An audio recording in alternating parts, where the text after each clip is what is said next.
नमस्कार दोस्तों, आज हम एक ऐसे स्टॉक्स के बारे में डिस्कस कर रहे हैं जो पिछले एक महीने में 40% तक बढ़ गया है और जिसका जो भी शेयर मार्केट में है उसका कुछ ना कुछ संबंध उस स्टॉक्स से आता ही है।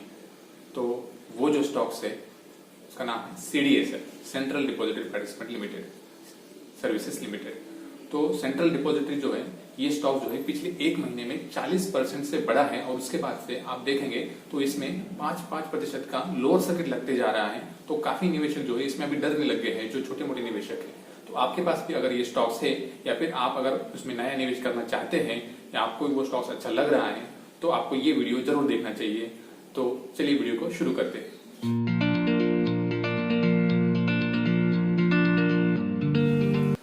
नमस्कार दोस्तों, मेरा नाम है किरण भोसले और आप देख रहे हैं मेरा YouTube channel Chhatrapati market Gurukul.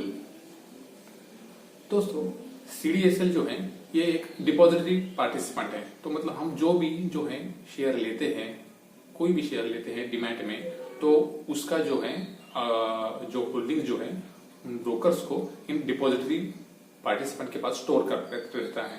तो ये जो है एक प्रकार का तिजोरी है CDSL। हमारे देश में दो डिपॉजिटरी हैं, एक है CDSL, दूसरी है NSDL। CDSL वही अकेली जो है वो लिस्टेड है और दूसरी NSDL वो अभी लिस्टेड नहीं है। तो CDSL जो है ये अभी पिछले कुछ मतलब साल भर से ही बहुत एक न्यूज में है, मोमेंटम में है, क्योंकि जैसे ही बुल मार्केट रहता है तो ऐसे स्टॉक्स जो है हमेशा मोमेंटम में आते हैं और CDSL जो है ये अपना मार्केट ग्रो करते जा रहा है। ठीक है, कि ये अपना मार्केट ग्रो क्यों कर रहा है, क्योंकि ये जो है इसका जो टाइप है वो डिस्काउंट ब्रोकर के साथ है।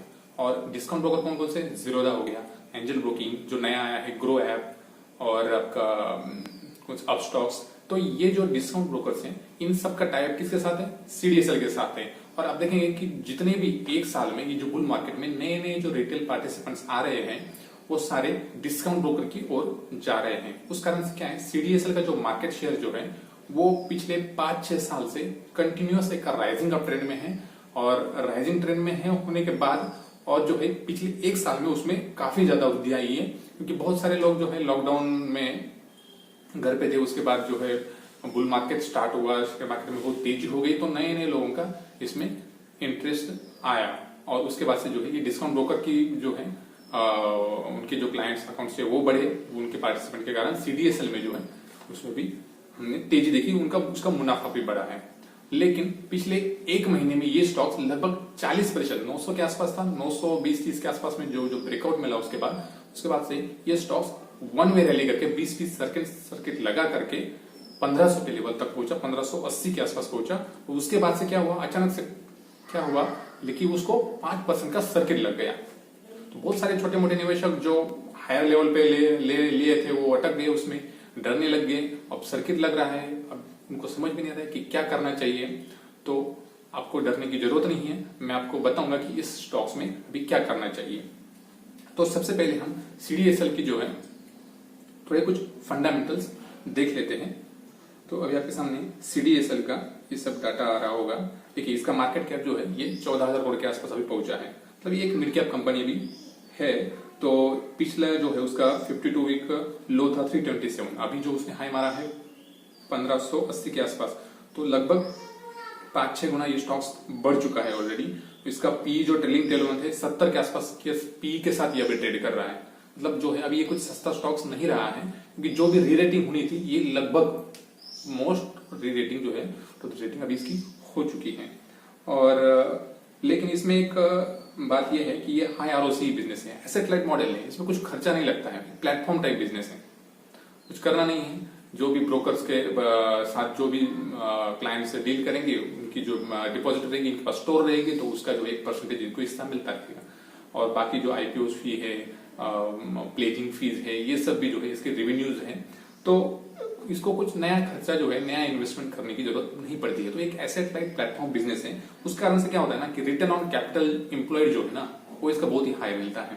तो लगभग आप देखोगे कि पिछले साल का 32% है, उसके पहले भी उसने लगभग 50-60% के आसपास ROC क्लॉक किया है। आगे आगे जैसे ही नए नए क्लाइंट्स जुड़ेंगे उस तरह से ROC में और इम्प्रूवमेंट हम देखेंगे। इसमें इसका देखिए रिजल्ट अगर हम देखेंगे तो लगातार देखिए क्वार्टर ऑन क्वार्टर ये देखिए 20 to 30 कंटिन्यूस जो है पिछले क्वार्टर में तो ये 52 और उसके पिछले 54, तो कंटिन्यूस क्वार्टर ऑन क्वार्टर जो है उसमें भी हम प्रॉफिट में राइज देख रहे हैं। ईयर ऑन ईयर भी जो है हम लोग प्रॉफिट में वृद्धि देख रहे हैं।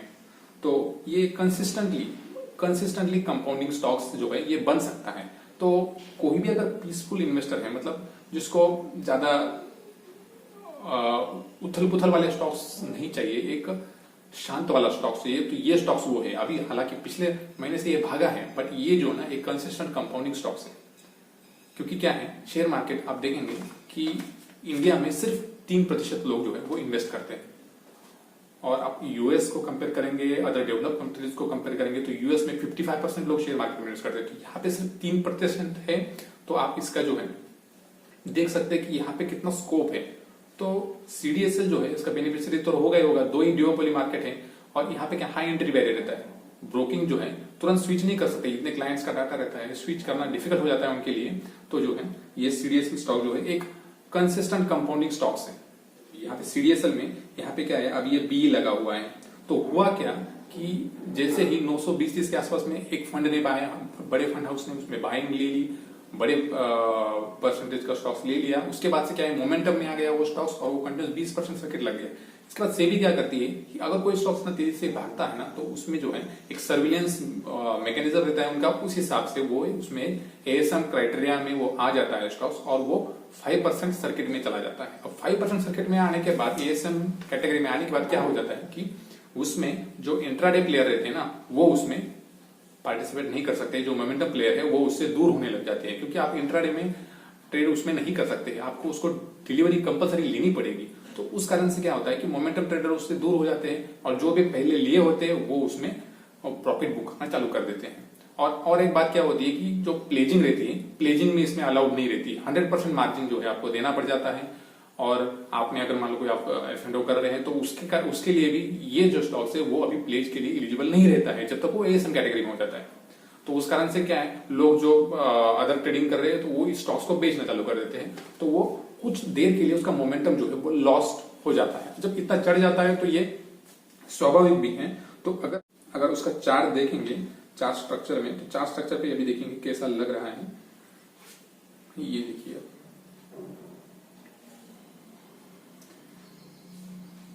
ये डेली चार्ट है। यहाँ पे आप देखेंगे तो ये जो जोन है लगभग 980,000 के आसपास, यहाँ पे जब इसने ब्रेकआउट दे दिया तो ये एक शार्प राइज यहाँ पे हम देख रहे हैं। इसके बाद से जब ये एएसएम कैटेगरी में गया है तो 5 सर्किट लगा करके, लोअर सर्किट लगा करके ये अभी 10 डे मूविंग एवरेज के आसपास आया है। देखिए 50 डे मूविंग एवरेज जो है ये रेड कलर का, वहां से ये अभी भी कितना दूर है, समझ रहे।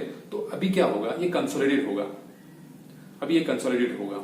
तो जिसके भी पास ये पुरानी होल्डिंग है तो मैं उसको कहूंगा कि कुछ प्रॉफिट यहाँ पे बुक कर सकते हैं, जो जिन्होंने शॉर्ट टर्म के लिए ना। अब एक मेरा दोस्त था, वो उसने पिछले महीने मुझे कहा कि मुझे एक अच्छा स्टॉक बताओ 6 महीने के लिए, मेरे पास 1 लाख रुपया है तो मैं उसमें कुछ इन्वेस्ट करूं और कुछ प्रतिशत रिटर्न मिले। तो मैंने बोला कि सीडीएसएल स्टॉक है, ये बेहतर स्टॉक है, जिसमें आपको 10-15% जो है 6 महीने में मिल जाएगा। और उसको देखो कि 1 महीने में 50% रिटर्न मिल गया। अब उसका कालावधि 6 महीने का था, तो ऐसे जो लोग हैं उनको वो थोड़ा बहुत अपना प्रॉफिट बुक करना ही सही है। लेकिन जो लॉन्ग टर्म के प्लेयर हैं उनको अभी थोड़ा वेट करना चाहिए। और जो है ये 1200 के आसपास अगर आ जाए, 1250 के आसपास, जिनका कालावधि लंबा है, जो एसआईपी करना चाहते हैं इस स्टॉक्स में, वो इस रेंज पे निवेश कर सकते हैं। क्योंकि अभी मुझे लगता है कि ये 3-4 महीने तक ये कंसोलिडेशन में चला जाएगा। यहाँ से अभी तुरंत जो है जंप यहाँ पे देखने को ना मिले।